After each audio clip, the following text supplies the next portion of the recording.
Mornings in small diners are supposed to be simple: coffee, eggs, and people minding their own business.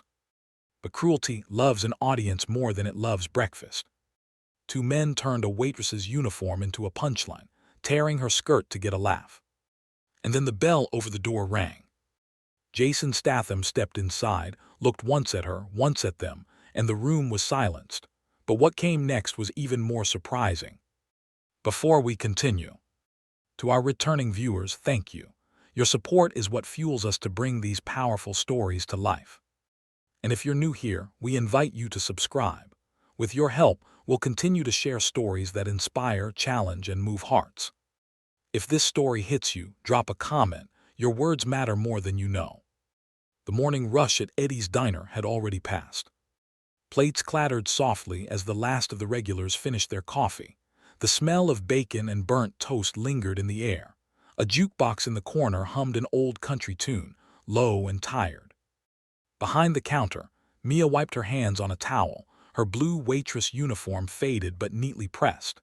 She'd been working double shifts all week, saving for her little brother's school books, doing her best to stay invisible in a world that rarely noticed kindness. But not everyone in that diner was there for breakfast. At the far end of the counter sat two men, Ralph and Duke, locals with nothing to do and too much time to waste. They'd been drinking since sunrise, voices loud, laughter uglier with each cup of coffee they didn't deserve. "Hey, sweetheart," Ralph said, leaning over his plate, "you missed a spot on the floor." Mia kept her eyes down. "I'll get to it." "You'll get to it when?" Duke smirked, elbowing his friend.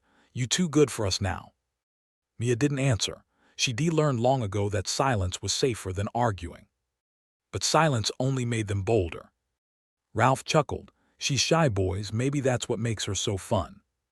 The men at the next booth shifted uncomfortably. No one spoke. No one ever did. In towns like this, people learn to mind their own business, even when cruelty sat 3 feet away. Mia reached for a tray. Her hand trembled slightly. "Hey," Duke said again, louder this time. "We're talking to you." "I heard you," she said quietly without turning. Ralph smirked. "Then smile, honey. You're prettier when you smile." A couple of people laughed nervously. The sound crawled under her skin. She moved away, pretending not to hear, but Duke wasn't finished. As she passed, he reached out, hooked a finger on the edge of her skirt. The sound of tearing fabric cut through the diner like thunder. Mia froze, her breath caught. She looked down, the hem of her uniform ripped jaggedly, the laughter around her sharp and cruel. Ralph burst out laughing. "Guess she's got more spirit than fabric, huh?" Duke slapped the counter, wheezing. "Didn't know breakfast came with a show." A few people looked away. One man started to stand, then sat back down, too afraid to get involved.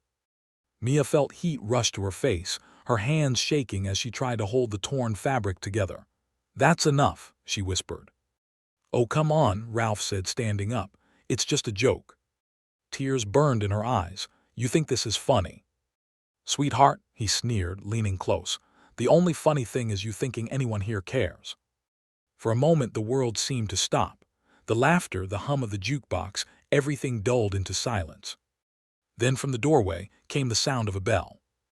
Jasonstatham stepped inside. He didn't look around. Didn't need to. He could feel it, the wrongness in the air, the way people shifted in their seats, pretending not to notice. He took a step forward. The sunlight behind him cast a hard shadow across the floor. Mia turned slightly, her face red, eyes wet. When she saw him, her breath hitched, not from fear, but from the quiet strength in his stare. Ralph looked over, half smiling. "What are you staring at, mate? This ain't your business." Jason didn't answer. He walked past the counter, slow, measured. His boots echoed on the tile. "Hey," Duke barked, "we're talking to you." Jason stopped just a few feet away. He didn't raise his voice. "You done?"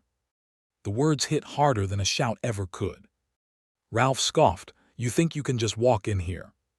Jason cut him off, calm as stone. "You touch her again, and I'll make sure you can't use that hand for anything else." The diner went quiet. Even the hum of the refrigerator seemed to fade.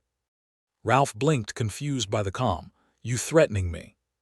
Jason's tone didn't change. "Not yet." Duke stood, puffing out his chest. "You got no idea who you're talking to." Jason's eyes didn't move. Neither do you. Ralph laughed nervously. What, you gonna hit us in front of everyone, over a waitress? Jason glanced at Mia, then back at him. Not over her, because of her. Duke shoved his stool back, the legs screeching against the floor. Let's see you try it, tough guy. Jason sighed softly. Don't make me. But Duke did. He swung first. Jason caught his wrist midair, twisted, and with one swift motion sent him crashing against the counter. Cups shattered. Ralph lunged, but Jason sidestepped, grabbed him by the collar and pushed him face first into the wall. Apologize, Jason said. Ralph groaned. You're crazy, man. Jason tightened his grip. Say it. All right, he wheezed. I'm sorry. Jason released him. Ralph stumbled back, gasping. The whole diner watched in stunned silence. Jason turned toward Mia. She was still clutching her torn skirt, her eyes wide. You okay? He asked quietly. She nodded, barely able to speak. Jason turned to the crowd. Anyone else think that was funny? No one answered, heads shook. Didn't think so. He turned to leave, but Mia's voice stopped him. Wait. He paused, glancing over his shoulder. Thank you, she said softly. He gave a small nod. No one should have to thank someone for doing the right thing. Then he walked out. Outside, the air felt cleaner, the sunlight brighter, but Jason knew it wasn't over. Guys like Ralph and Duke, they didn't stop. They nursed bruises with bitterness, and bitterness always came back worse. He leaned against his car, watching as they stumbled out a few minutes later, grumbling. Ralph spat blood on the pavement. He's dead next time I see him. Jason smiled faintly. Then you'll see me sooner than you think. They froze, realizing he hadn't left. You two should go home, Jason said calmly. Apologize again to her, to yourselves, or you'll learn what it really means to regret something.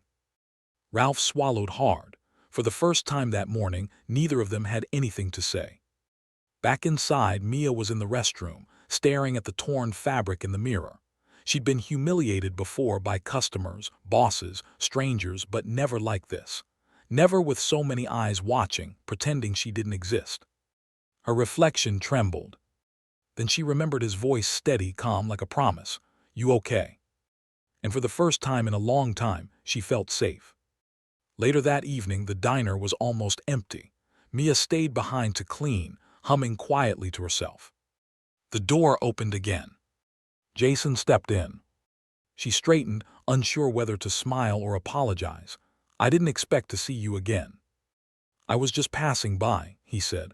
Wanted to make sure they didn't come back. They didn't, she said. I think you scared them off for good. Jason nodded. Good. He reached into his jacket pocket and placed something on the counter, a small envelope.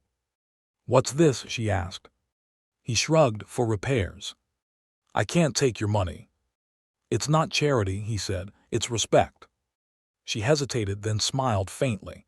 You really didn't have to. I know, he interrupted softly. That's why I did. They stood there for a moment, the quiet between them heavy but not uncomfortable. Then through the window, headlights flashed, 2 cars slowing down outside. Mia's smile faded. It's them, isn't it? Jason turned, his jaw tightening. Stay here. He walked toward the door, the weight of the moment settling like a storm ready to break. The sound of car doors slamming echoed through the night.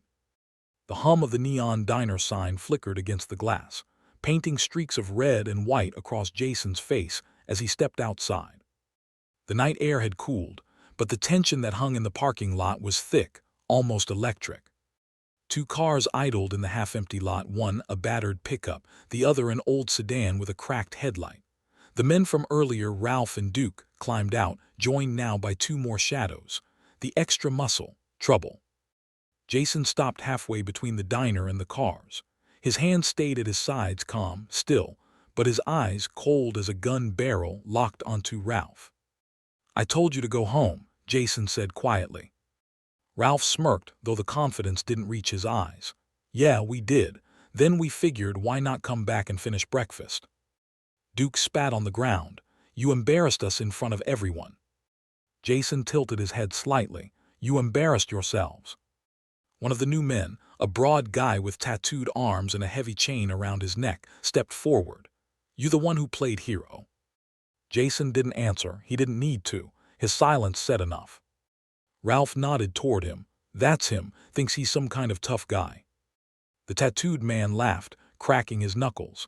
"Let's see how tough he is when it's 4 against 1. Inside the diner, Mia peeked through the blinds, her heart pounding. "Oh no," she whispered. She could see Jason standing there, steady as a wall, surrounded by men who didn't know what kind of storm they were walking into. Jason took a slow step forward. "You sure you want to do this?" Ralph scoffed. "You think you scare us?" Jason's voice dropped to a whisper. "No, but I'm about to educate you." The first man lunged, the one with the chain.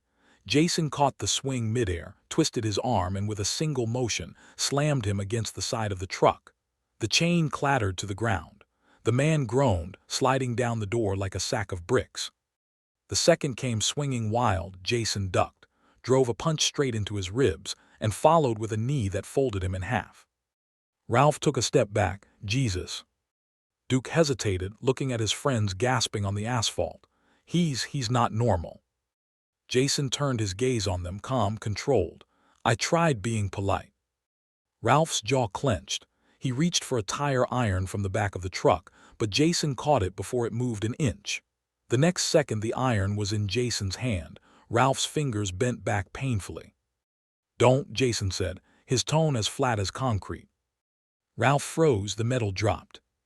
Jason stepped closer, voice low but sharp. "You walk around this town thinking you're wolves. You're not. You're sheep who found sharp teeth." Duke muttered, "Man, we didn't mean nothing. It was just a joke."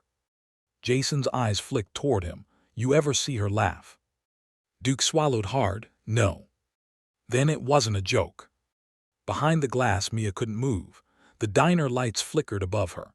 She wasn't watching a fight anymore. She was watching justice take human form. Jason dropped the tire iron, letting it hit the ground with a heavy clang. He stepped back. "Pick them up. Leave." Ralph didn't argue. Neither did Duke. They scrambled to lift their friends, half dragging them toward the cars. But just before climbing in, Ralph turned, wiping blood from his lip. "You think this is over?" Jason's expression didn't change. "If I ever see you near her again, it will be." Ralph froze, the message clear. Engines roared, tires squealed, then silence. Jason exhaled slowly, rolling his shoulders as if shaking off the weight of what just happened. Inside, Mia ran to the door and threw it open. "Are you okay?" Jason turned, brushing dirt from his sleeve. "Yeah, just needed some fresh air." She stepped closer, her voice trembling. "They could have killed you." He smiled faintly. "They could have tried." Mia didn't know what to say.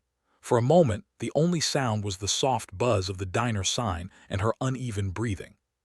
"Why'd you do it?" she finally asked. Jason met her eyes. "Because I've seen what happens when no one does."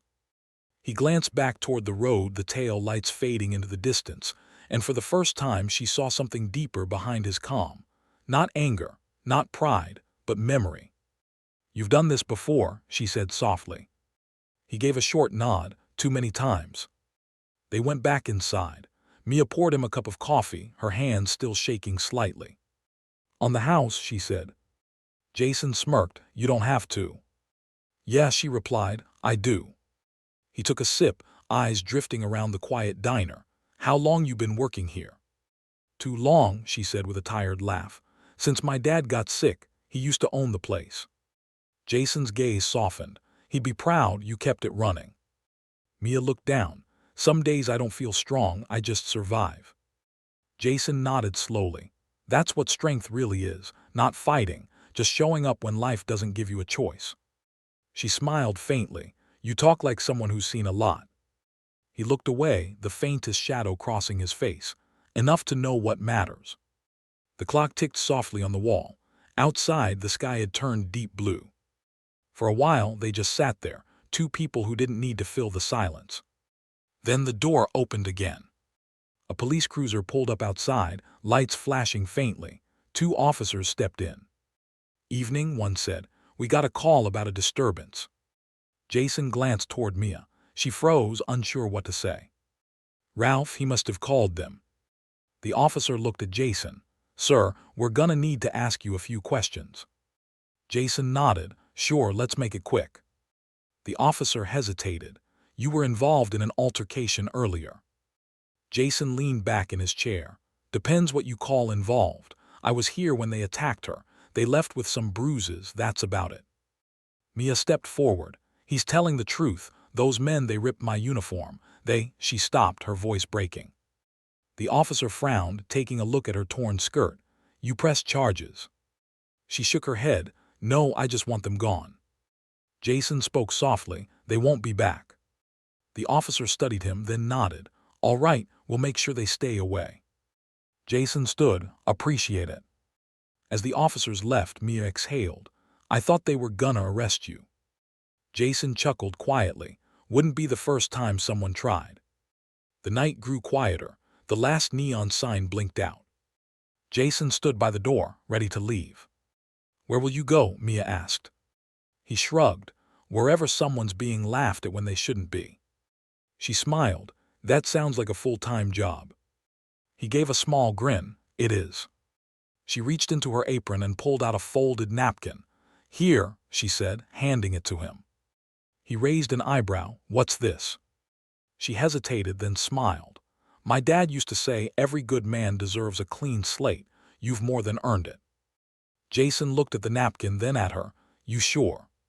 She nodded. "Come back sometime, maybe when the world's a little kinder." Jason tucked the napkin into his pocket. "Maybe I will." He started to walk away, but just before pushing the door open, he turned back. "Mia." "Yeah.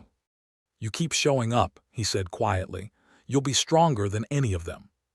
Then he was gone, the doorbell chiming softly behind him, the sound fading into the cool night. Outside, Jason walked toward his car. The road stretched long and empty beneath the glow of the streetlights. He paused, looking back once at the diner. Through the window, Mia stood cleaning the counter, head held a little higher now. He smiled faintly to himself, then slipped into the car. The engine hummed to life. In the passenger seat, the envelope he'd left earlier still sat unopened. She must have put it back in his car when he wasn't looking. He sighed, shaking his head. Typical. He picked it up, tore it open, and found something else inside. Not money, a note. Scrawled in her handwriting. "You gave me back my dignity. That's something I can never repay." Jason folded the note carefully, tucked it into his jacket pocket, and drove off into the quiet. The night swallowed his taillights, one man against a world that too often looks away. But wherever there's laughter at someone else's pain, Jasonstatham will be the silence that ends it.